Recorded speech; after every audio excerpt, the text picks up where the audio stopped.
ഞാനായിരുന്നു.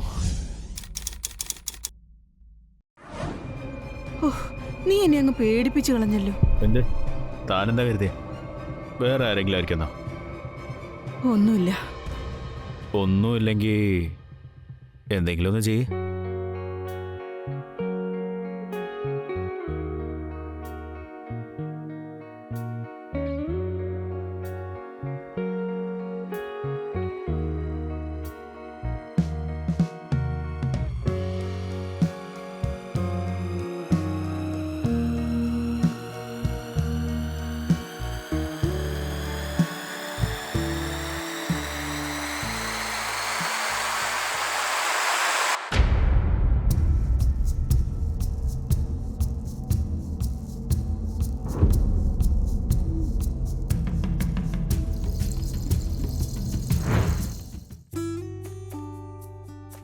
നീ ഒന്ന് മതിയാക്ക്. എന്തുമാത്രം സ്നേഹിക്കും എന്നെ. അതും ശരിയാ. ഇതാ നല്ലത്. നീ ഇവിടെ നന്നായിട്ട് അടിച്ചു പൊളിച്ച് ജീവിക്കുക. പിന്നെ ഞാൻ അവിടെ തനിച്ചും.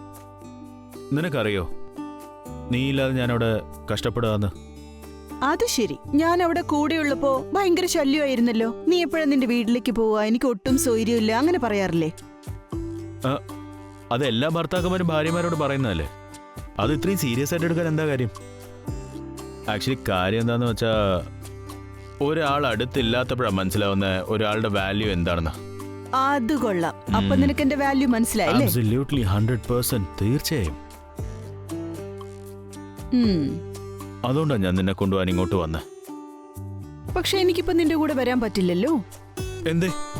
അച്ഛനും അമ്മയും അനിയനും കൂടി നാട്ടിൽ പോയിരിക്കല്ലേ. എന്റെ മുത്തശ്ശന്റെ ചേട്ടൻ മരിച്ചുപോയി. ഓ, അതുകൊണ്ട് അവരങ്ങോട്ട് പോയിരിക്കുക.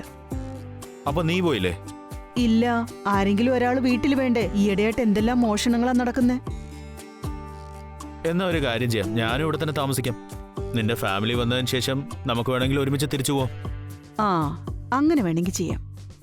ഞാൻ പോയി നിനക്ക് എന്തെങ്കിലും കഴിക്കാനുണ്ടാക്കട്ടെ. ആ,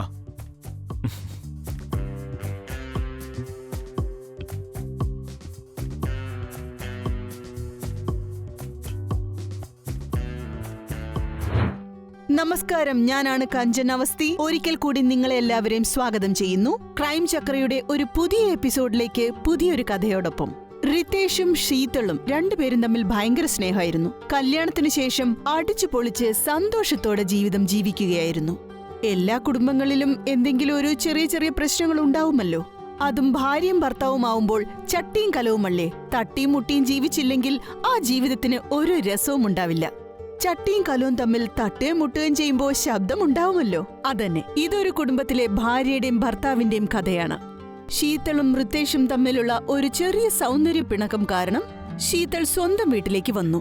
കുറെ ദിവസങ്ങൾ അവിടെ തന്നെ താമസിച്ചു. റിതേഷ് തന്റെ ഭാര്യയെ തിരികെ കൊണ്ടുപോകാൻ വേണ്ടി അവളുടെ വീട്ടിലേക്ക് വരികയാണ്. അവിടെ ശീതളിന്റെ വീട്ടുകാരും ഇല്ലാത്തതുകൊണ്ട് കുറച്ചു ദിവസം അവിടെ തന്നെ താമസിച്ചു.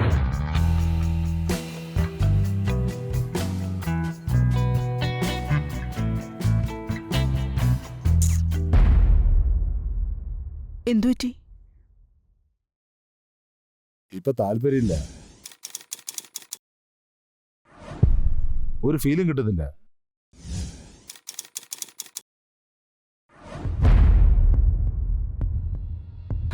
നിനക്കല്ലെങ്കിൽ തന്നെ എന്ത് ഫീലാ ഉള്ളത്? എത്ര ദിവസങ്ങൾ കഴിഞ്ഞുന്നറിയോ? ഒരു സ്ത്രീക്ക് കിട്ടേണ്ട സുഖം എനിക്ക് കിട്ടിയിട്ടില്ല. ഞാനൊരു ജീവച്ഛവം പോലെ ജീവിക്കുകയാണ്. ഈ വീട്ടിലെ മുഴുവൻ ജോലികളും ചെയ്യണം, നിന്റെ കാര്യങ്ങളും നോക്കണം. നിനക്കിഷ്ടമുള്ള എല്ലാ കാര്യങ്ങളും ഞാൻ കൃത്യമായിട്ട് ചെയ്യുന്നുണ്ട്. അതൊരു വലിയ സഹായമല്ല. നീ എന്റെ ഭാര്യയെ, ഒരു ഭാര്യയ്ക്ക് ഇതെല്ലാം ചെയ്തേ പറ്റൂ ഭർത്താവിന് വേണ്ടി. അതെ, ഭാര്യയാണ്, പക്ഷെ വേലക്കാരിയല്ല. ഒരു സ്ത്രീക്ക് ഒരുപാട് കാര്യങ്ങൾ ചെയ്യാനുണ്ടെങ്കിൽ ഭർത്താവിനും ചെയ്യാനുണ്ട് ഒരുപാട് കാര്യങ്ങൾ. അതിന് നീ ഒരു ഭർത്താവായിട്ട് വേണ്ടേ? പുരുഷത്വം ഇല്ലാത്തവൻ. നീ ആവശ്യമില്ലാതെ സംസാരിക്കുന്നു. ഇതത്ര ശരിയല്ല. ശരിയല്ലെന്നോ? എന്ത് ശരിയല്ല? എന്ത് ചെയ്യും നീ എന്നെ? എന്താണോ ചെയ്യേണ്ടത് അതിന് നിനക്ക് യോഗ്യതയില്ല. വന്നിരിക്കുന്നവൻ ഞാൻ ശരിയല്ലെന്ന് പറയാൻ. ഞാൻ പുറത്തു പോയേ വേറൊരുത്തനുമായിട്ട് ബന്ധം ഉണ്ടാക്കും. നീ ഈ കട്ടിലെ ശവം പോലെ കിടന്നോ, എന്നിട്ട് ഞാൻ വെച്ച് വിളമ്പി തരുന്നത് നാണോ ഇല്ലാതെ തിന്നോ. അതെ, നീ പറഞ്ഞു കൂട്ടുന്ന പോലെ ഒന്നും അല്ല. താനെന്താന്നവനല്ല, പക്ഷെ അതിനോടൊരു താല്പര്യം തോന്നില്ല. നിങ്ങളൊരു ഡോക്ടറെ കൊണ്ടുപോയി കാണിക്ക്. നിങ്ങൾക്ക് വല്ല കുഴപ്പമുണ്ടായിരിക്കും. എത്ര ദിവസമായി നമ്മുടെ കല്യാണം കഴിഞ്ഞിട്ട്? എന്തെങ്കിലും സന്തോഷം നിങ്ങൾ എനിക്ക് തന്നിട്ടുണ്ടോ? ഒന്ന് ആലോചിച്ച് നോക്ക്, എന്നിട്ട് പറ. ഛേ,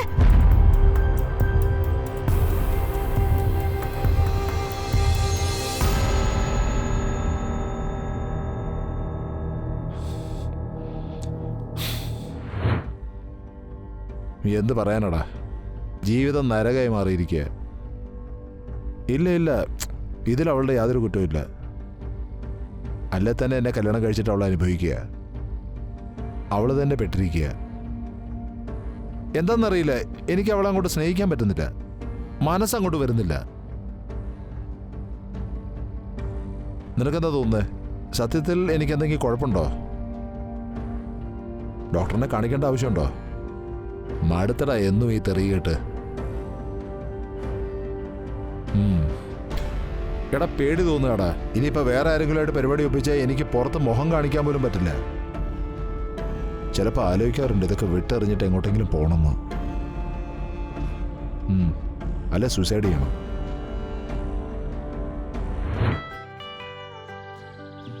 നല്ല ശാന്തമായ സ്ഥലം, ഒരാളുമില്ല.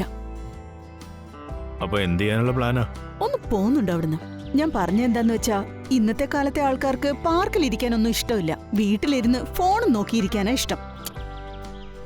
പിന്നെ മറ്റുള്ളവർക്ക് നിന്നെ പോലെ സുന്ദരിയായ ഭാര്യയും കൂടെ ഇല്ലെങ്കിലേ, അതുകൊണ്ടാ എല്ലാരും മറ്റുള്ളവരുടെ ഭാര്യയും തേടി പോകുന്നത്. നിങ്ങൾക്ക് പിന്നെ എന്നെ ഫ്ലേർട്ട് ചെയ്യാൻ ഭയങ്കര താല്പര്യമാണല്ലോ. പിന്നെ ഞാൻ എന്ത് ചെയ്യണമെന്ന്? ഒരു കാര്യം ചെയ്യാം, ഞാൻ വേറെ ആരെങ്കിലും ഭാര്യയെ പോയി നോക്കാം. ആഹാ, അല്ലെങ്കിലേ കല്യാണം കഴിച്ച ഒരു പെണ്ണിനെ തന്നെ നോക്കാം. ഉള്ളതിൽ ബെസ്റ്റ്. അവളും അവളുടെ ലൈഫിൽ ഹാപ്പി ആയിരിക്കും, ഞാനും എൻ്റെ ലൈഫിൽ ഹാപ്പി ആയിരിക്കും. നമുക്ക് പരസ്പരം ഫ്ലേർട്ട് ചെയ്യാൻ മാത്രം മീറ്റ് ചെയ്യാം. ഞാൻ നിന്നെ കൊന്ന് കുഴിച്ച് മൂടിക്കളയും, മനസ്സിലായോ? എടോ, ഞാൻ വെറുതെ തമാശ പറഞ്ഞ, താൻ സീരിയസ് ആയോ? ഒരു കോൾ വരാ, ഞാനിപ്പോ വരാ. ശരി.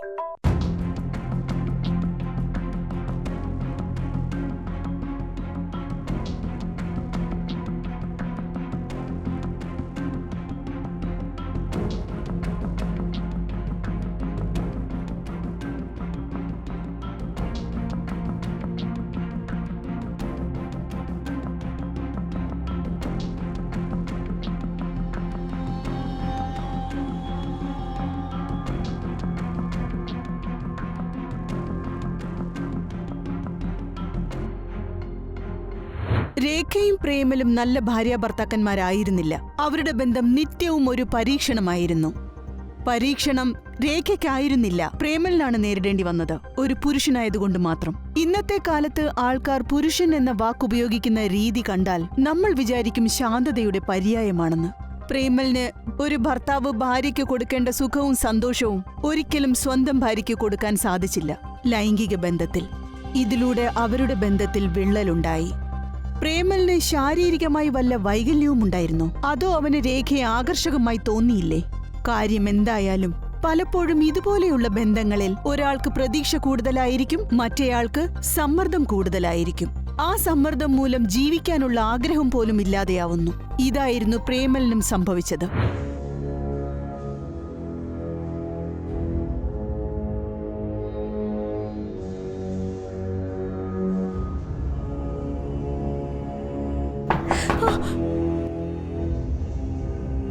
നിങ്ങളാണോ മിസ് രേഖ? അതെ സർ. നിങ്ങളാണോ പോലീസ് സ്റ്റേഷനിലേക്ക് ഫോൺ ചെയ്തേ? അതെ സർ, ഞാനാണ് ഫോൺ ചെയ്തത്. അല്ല, എന്തായിരുന്നു പ്രശ്നം? സർ, എന്റെ ഹസ്ബൻഡ് പ്രേമലിനെ കഴിഞ്ഞ 3 ദിവസങ്ങളായിട്ട് കാണാനില്ല. ഫോണും സ്വിച്ച് ഓഫ് എന്നാ വരുന്നത്. ഇങ്ങനെ ഒന്നും പറയാതെ ഇതുവരെ എങ്ങോട്ടും പോയിട്ടേ ഇല്ല.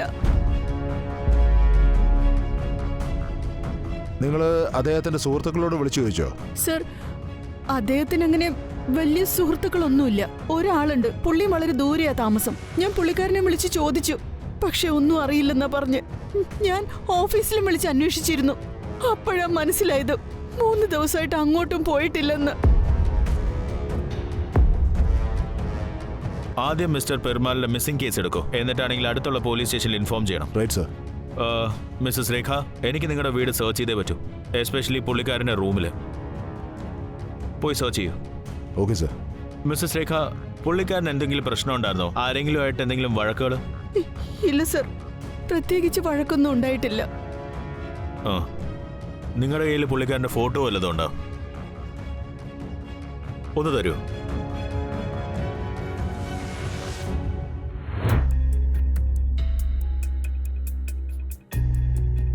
ശരി, ഓക്കെ. എന്തുപറ്റി? എന്തിനാ അർജന്റായിട്ട് വരാൻ പറഞ്ഞേ? സർ, ഡെഡ് ബോഡി കിട്ടി. എവിടെ? ദേ അവിടെ. സർ, ബോഡി പോസ്റ്റ്മോർട്ടത്തിന് വേണ്ടി അയച്ചിട്ടുണ്ട്. സർ, ശരീരത്തിൽ കത്തികൊണ്ട് ആക്രമിച്ചിട്ടുണ്ട്. സർ, ശരീരം കണ്ടിട്ട് തോന്നുന്നത് 48 മണിക്കൂർ മുമ്പ് മർഡർ നടത്തുന്നത്. ആദ്യം ബോഡി കണ്ടത് ആരാ? ചവറ് പറക്കുന്ന ആള്. ബോഡിയുടെ അടുത്ത് നിന്ന് എന്തെങ്കിലും കിട്ടിയോ? മൊബൈലും പേഴ്സും അല്ലാതെ വേറൊന്നും കിട്ടിയില്ല. മരിച്ചത് സ്ത്രീയാണോ? Yes sir. Rape? Sir, body കണ്ടിട്ട് അങ്ങനെ തോന്നിയില്ല. പക്ഷെ ഒന്നും പറയാൻ പറ്റുന്നില്ല. പോസ്റ്റ്മോർട്ടം കഴിഞ്ഞാലേ പറയാൻ പറ്റൂ. ആ കുട്ടിയുടെ വീട്ടുകാരെ വിളിച്ച് വേഗം സംസ്കരിക്കാൻ പറയൂ. ഫാസ്റ്റ്. Right sir. പിന്നെ സർ, മർഡർ നടന്ന സ്ഥലം ഇതല്ല. മർഡർ മറ്റേതോ സ്ഥലത്ത് ചെയ്തിട്ട് ഇവിടെ കൊണ്ടുവന്നേ ഉള്ളൂ. കാരണം ബോഡിയുടെ അടുത്തൊന്നും ചോരയില്ലായിരുന്നു. വലിച്ചോണ്ട് വന്നതിന്റെ പാടേ ഉള്ളൂ. എന്നിട്ട് ആ ആളുടെ ബൂട്ട് മാർക്കും ട്രേസ് ചെയ്യണം. Do it fast. Okay sir.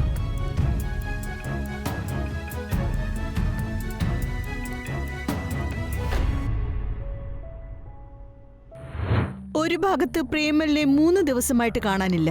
അദ്ദേഹത്തിന്റെ ഭാര്യ രേഖ അദ്ദേഹത്തിന്റെ തിരോധാനത്തിൽ വളരെ ദുഃഖിതയായിരുന്നു. മറുഭാഗത്ത് പോലീസിനൊരു ഡെഡ് ബോഡി കിട്ടുന്നു. പക്ഷെ അതൊരു പെൺകുട്ടിയുടേതായിരുന്നു. കൃത്യമായ അന്വേഷണത്തിന് ശേഷം പോലീസിന് മനസ്സിലായി ആ ഡെഡ് ബോഡി ശീതലിന്റേതാണെന്ന്. അപ്രതീക്ഷിതമായ ശീതലിന്റെ മരണം, ക്രൂരമായ ഈ കൊലപാതകം വളരെ അത്ഭുതകരമായിരുന്നു. പോലീസിന് ബോഡിയുടെ പോസ്റ്റ്മോർട്ടം റിപ്പോർട്ട് ലഭിച്ചു. അതിൽ ബലാത്സംഗം നടന്ന തെളിവുകളൊന്നുമില്ലായിരുന്നു. അതായത് ശീതലിനെ ആരും പീഡിപ്പിച്ചു കൊലപ്പെടുത്തിയതല്ല. പക്ഷെ പെട്ടെന്ന് ഈ മരണം സംഭവിച്ചത് എങ്ങനെയായിരിക്കും? ആരായിരിക്കും ഈ കൊലപാതകത്തിന് പിന്നിൽ പ്രവർത്തിച്ചത്? വല്ല സീരിയൽ കില്ലറുമായിരിക്കുമോ? പലരെയും പല സ്ഥലങ്ങളിൽ കൊന്നിടുന്ന കില്ലർ പ്രേമൽ എങ്ങോട്ടായിരിക്കും പോയിരിക്കുക? അതോ അവനും വല്ല അപകടവും സംഭവിച്ചിട്ടുണ്ടാവുമോ? എങ്കിൽ വരൂ, നമുക്ക് കാണാം.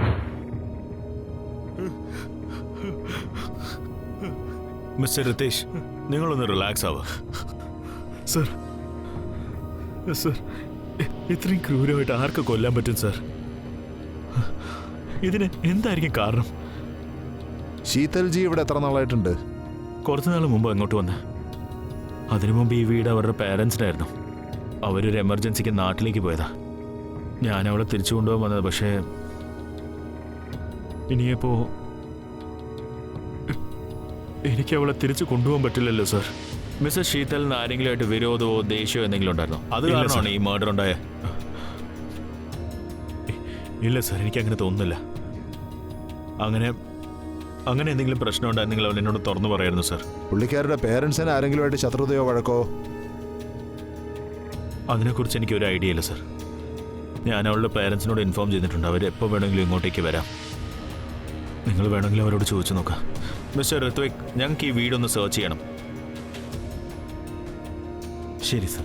ചവാൻ. സർ.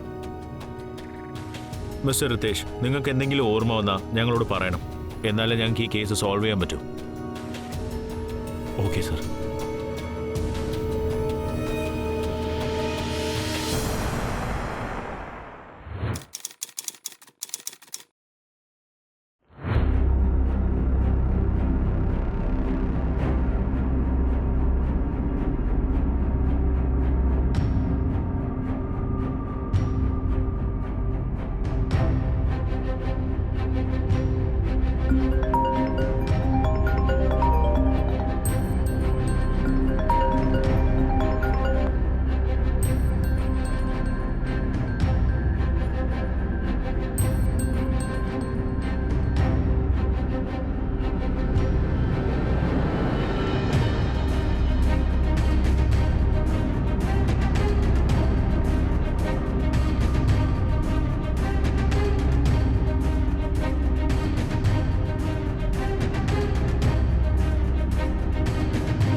ശീതലിന്റെ കൊലപാതകം പോലീസ് അന്വേഷിച്ചു തുടങ്ങിയപ്പോൾ ആദ്യമൊന്നും തെളിവുകളൊന്നും കിട്ടിയില്ല. ശത്രുക്കൾ ആരുമില്ല, പീഡിപ്പിച്ചതായും തെളിവില്ല. സംശയിക്കത്തക്ക രീതിയിൽ ഒരു വ്യക്തിയെയും കണ്ടുകിട്ടിയതുമില്ല. കേസ് മുമ്പോട്ട് കൊണ്ടുപോകാൻ അവർ വളരെ ബുദ്ധിമുട്ടി. ഒരു അൺനോൺ കില്ലർ കേസായി പോലീസുകാർ ഈ കേസിനെ തള്ളിക്കളയാൻ നോക്കിയിരുന്നു. പക്ഷേ ഒരു സംഭവം ഉണ്ടായി. ഇതിലൂടെ പോലീസ് ഡിപ്പാർട്ട്മെന്റിന് ഈ കേസ് സോൾവ് ചെയ്യാനുള്ള സഹായം കിട്ടി. ശീതളിന്റെ വീട് അരിച്ചു പെറുക്കിയപ്പോൾ അവിടെ നിന്ന് പോലീസിന് ശീതളിന്റെ ലാപ്ടോപ്പ് കിട്ടുന്നു. അതിലെ മെയിൽ ബോക്സ് ചെക്ക് ചെയ്തപ്പോൾ പ്രേമലിന്റെ മെയിൽ ലഭിക്കുന്നു. അന്വേഷിച്ചപ്പോഴാണ് മനസ്സിലായത് പ്രേമൽ ഏത് കമ്പനിയിലായിരുന്നോ അവിടെ ശീതളും കല്യാണത്തിന് മുമ്പ് ജോലി ചെയ്തിരുന്നു. പിന്നീട് പെട്ടെന്നൊരു ദിവസം പ്രേമലിന്റെ സെൽഫോൺ സ്വിച്ച് ഓൺ ആയി. ഉടൻ തന്നെ പോലീസ് അവന്റെ ലൊക്കേഷൻ ട്രേസ് ചെയ്ത് അവനെ പിടികൂടി. ഒന്നും അറിയാത്ത പോലെ അഭിനയിക്കാണോ? ശീതളിനെ എന്തിനാ കൊന്ന പറ. കൊല ചെയ്തിട്ട് മുങ്ങിക്കളഞ്ഞു. എടോ, നിന്റെ ഭാര്യയെ പറ്റി ആലോചിക്കണ്ടായിരുന്നോ? ആ പാവ എത്രമാത്രം ടെൻഷനിലായിരുന്നു. സത്യം പറ, ശീതളിനെ എന്തിനാ കൊന്നേ? സാറേ, ഞാൻ ശീതളിനെ കൊന്നില്ല സാറേ. കള്ളം പറയുന്നോടാ. ഞങ്ങൾ നിന്റെ മെസ്സേജ് മുഴുവൻ വായിച്ചു. നീ ശീതളിന് അയച്ചത് വെറുതെ അവളെ മോഹിപ്പിച്ച് കുടുക്കി നശിപ്പിക്കാൻ നോക്കായിരുന്നല്ലേ? പറടാ. സാറേ, എനിക്ക് ശീതളിനെ ഒത്തിരി ഇഷ്ടമായിരുന്നു. എത്രയോ വർഷങ്ങളായിട്ട് ഓഫീസിൽ അവൾ എൻ്റെ ജൂനിയറായിരുന്നു. ഞാൻ ശീതളിനെ ഒരുപാട് സ്നേഹിക്കുന്നുണ്ടായിരുന്നു. അതുകൊണ്ട് എൻ്റെ ഭാര്യ എനിക്ക് സ്നേഹത്തോടെ നോക്കാൻ പോലും കഴിയുന്നില്ലായിരുന്നു. അതുകൊണ്ട് എൻ്റെ ഭാര്യ എന്നെ ഒരു ആണത്വമില്ലാത്തവനായിട്ട് കരുതി. ഞാൻ എൻ്റെ ഭാര്യയെ ഡിവോഴ്സ് ചെയ്തിട്ട് ശീതളിൻ്റെ കൂടെ കല്യാണം കഴിച്ച് ജീവിക്കാൻ തയ്യാറായിരുന്നു. അത് ചെയ്യാൻ പോവായിരുന്നു. പക്ഷെ ശീതൾ വേണ്ടെന്ന് പറഞ്ഞു. ശീതൾ, എനിക്ക് നിന്നെ ഒരുപാട് ഇഷ്ടമാണ്. ഞാൻ എൻ്റെ ഭാര്യയെ വിട്ടേക്കാം. എന്നിട്ട് നമുക്ക് കല്യാണം കഴിക്കാം. നോക്കൂ സർ, നിങ്ങൾ ലിമിറ്റ് ക്രോസ് ചെയ്യാണ്. ഞാൻ നിങ്ങളെ സ്നേഹിക്കുന്നില്ല. എനിക്ക് നിങ്ങളോട് സ്നേഹമുണ്ടെന്നുള്ള രീതിയിൽ എന്തെങ്കിലും സൂചന ഞാൻ നിങ്ങൾക്ക് തന്നിട്ടുണ്ടോ? അതുമല്ല, എന്റെ കല്യാണം നടക്കാൻ പോവാ. പ്ലീസ് എന്നെ ഇനി ശല്യം ചെയ്യരുത്. ശീതൾ,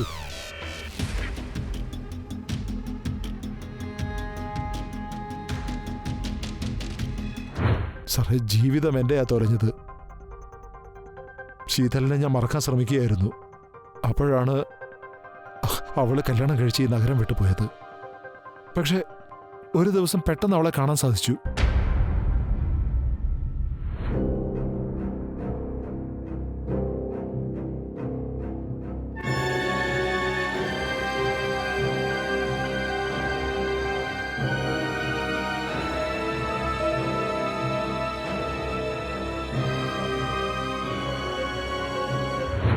ഞാൻ നിന്നെ കൊന്നു കുഴിച്ചു മൂടിക്കളയും അങ്ങനെ വല്ലതും ചെയ്താല്.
ഞാൻ അവളെ മറക്കാനായിട്ട് ശ്രമിക്കുന്നുണ്ടായിരുന്നു.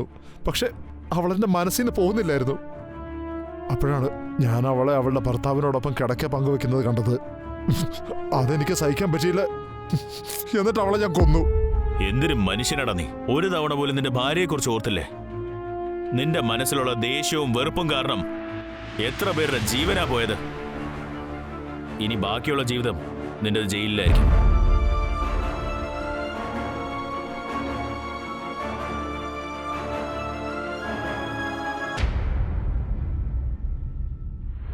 പ്രേമലിന്റെ ഈ സ്വാർത്ഥമായ ഇഷ്ടം കാരണം 3 ജീവിതമാണ് നശിച്ചു പോയത്. രേഖ, റിതേഷ്, ശീതൾ, പിന്നെ പ്രേമലിന്റെ സ്വന്തം ജീവിതവും.